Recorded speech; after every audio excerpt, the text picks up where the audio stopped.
ఆనాడు ఉన్న తెలంగాణ రాష్ట్రంలో మున్సిపల్గా మంత్రిగా ఉన్నాయన ఒక ఆయన కాంగ్రెస్ పార్టీ చేసిన పనులకు షామీర్పేట దగ్గర పోయి గోదావరి జలాలు నెత్తి మీద జల్లుకొని ఫోటోలు దిగి ప్రజల్ని మభ్యపెట్టే ప్రయత్నం చేసిండు.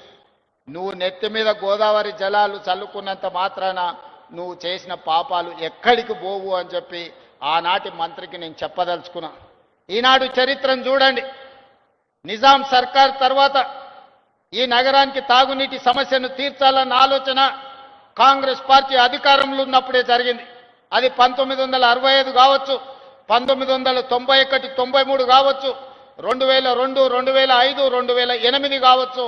వివిధ సందర్భాలలో అటు మంజరా నది జలాలు, మూసీ నది జలాలు, ఈసీ నది జలాలు, గోదావరి జలాలు, కృష్ణా జలాలు, ఇలా హైదరాబాద్ నగరానికి తాగునీటి జలాలను తరలించింది కాంగ్రెస్ పార్టీ అధికారంలో ఉన్నప్పుడే. ఒక్కసారి మాత్రం తెలుగుదేశం పార్టీ అధికారంలో ఉన్నప్పుడు 2002లో పనులు ప్రారంభించారు. మళ్ళీ తెలంగాణ రాష్ట్రం వచ్చిన 10 సంవత్సరాలలో ఇటు గోదావరి నుంచి కానీ అటు కృష్ణా నది నుంచి కానీ ఒక్క చుక్క నీళ్లు తరలించాలన్న ఆలోచన 10 సంవత్సరాల ఆనాటి పాలకులు చెయ్యలేదు.